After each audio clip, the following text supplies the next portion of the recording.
Olá, meus queridos alunos, bom dia. Sou o professor Biratã. Hoje a gente vai estar trabalhando essa aula do sexto ano, referente ao volume 1, capítulo 3 do livro didático de vocês, as páginas 43 e 49.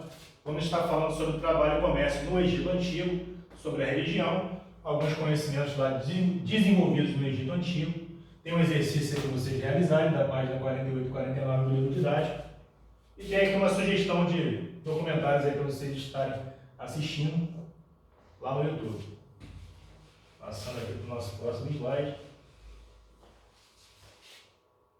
Falar um pouco aí sobre o trabalho e comércio no Egito Antigo. A proximidade com o Nilo fazia com que a terra fosse propícia à plantação de vários gêneros alimentícios, lentilha, cebola, pepino, tâmaras, entre outros gêneros alimentícios, bem como a criação de animais. Além de contribuir para o desenvolvimento da agricultura, o Nilo foi uma importante via de comunicação, transporte, para realizar trocas comerciais. Isso porque, além do comércio interno, os egípcios importavam, compravam de outras nações, diversos tipos de produtos aí das nações vizinhas. Então, o rio tinha, além dessa função ali de servir como uma importante ferramenta para a agricultura, também no transporte de mercadorias e comércio. Nas épocas de seca, construíam-se diques e canais que, deslocando-se para este fim, usavam aí os trabalhadores do campo. Em determinada época, eram deslocados aí os trabalhadores para construir, na época de cheia, essa espécie de reservatório para que pudesse ali, desviar as águas, não viesse a inundar ali os povoados e essa água pudesse ser usada aí para a irrigação das plantações. Falando aqui um pouco sobre a religião, os fenômenos naturais eram considerados como ações ou presságios dos deuses pelos egípcios. E a religião era uma das bases da vida lá no Egito. O posicionamento do sol, as cheias do Nilo, dentre outros fatos, eram relacionados com as ações dos deuses sobre a terra. Ou seja, tudo quanto era fenômeno natural era interpretado pelos antigos egípcios como uma ação direta aí dos deuses, no meio da sociedade. Os egípcios acreditavam que havia vida após a morte, e eles acreditavam que depois de morrer, os espíritos das pessoas passavam por um julgamento, um tribunal lá, um julgamento. O resultado do julgamento permitia ou não a entrada no reino de Osíris, do deus Osíris. Então esse era um pouco aí do aspecto religioso da sociedade egípcia, acreditando aí na vida eterna, na vida após a morte.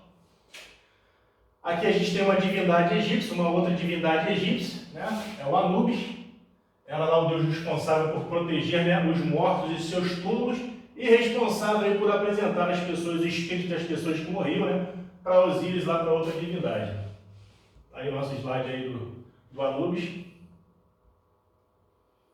O Osíris, segundo a mitologia egípcia, uma outra divindade, havia governado em outra época o Egito, foi lá um faraó, foi um governante. Ele teria sido assassinado por seu irmão Sete, que era invejoso, invejava lá a vida e o trono, o reinado.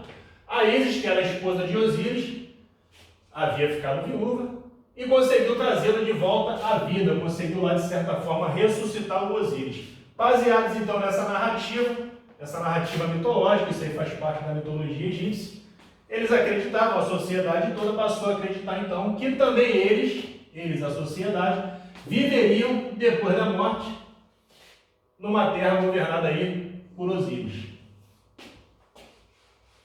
Aqui a gente tem uma tumba aqui, uma espécie aqui de tumba mortuária. O processo de mumificação dos cadáveres estava nitidamente relacionado com as crenças dos egípcios. Na verdade, isso aqui é um sarcófago, a gente chama lá o nome técnico é um sarcófago. A gente tem aí a representação do sarcófago, que servia aí para envolver os corpos das pessoas que morriam. Outro aspecto social interessante que também se relacionava com a religião de forma intrínseca era a arquitetura egípcia. Por que se relacionava com a religião? Se relacionava com a religião porque as pirâmides nada mais eram do que túmulos. Nas pirâmides eram sepultados aí, né? A princípio apenas os faraós e posteriormente também outras pessoas de outras classes sociais começaram a ser sepultadas nas pirâmides. Falando aqui sobre alguns conhecimentos aí desenvolvidos aí pelos egípcios, nos tempos havia escolas, né? Havia então escolas destinadas a formar funcionários do Estado e também se ensinavam rituais, arquitetura, medicina e astronomia, né? As ciências aí que eram ensinadas, baseados em estudos de astronomia, criaram um calendário solar de 365 dias, né? Inclusive aí, mesma quantidade de dias que nós usamos no nosso calendário, o calendário cristão, e 3 estações. Importante aí, esse calendário foi importante para a agricultura. Pela via dos conhecimentos de geometria, né, e matemática aí, calculavam a área que o Nilo atingiria durante as cheias, né? Então eles usavam o conhecimento matemático para calcular ali as cheias do Nilo, e também construíram as grandes pirâmides. Conheciam também técnicas de anestesia, entrando aí na área da medicina, o sistema de circulação sanguínea, tinham noções de oftalmologia, odontologia e cirurgia. Muitos desses feitos relacionados à prática da mumificação. Como a gente estava falando, eles acreditavam na vida após a morte, por isso os cadáveres eram, né, embalsamados ali, de certa forma preservados. Por isso, com essa prática de dissecar ali os cadáveres, abrir os cadáveres para estudar, eles acabaram aí se aperfeiçoando em algumas áreas da medicina. No campo da escrita, desenvolveram os hieróglifos, cuja decifração ocorreu lá no século XIX, né? Demorou aí um certo tempo.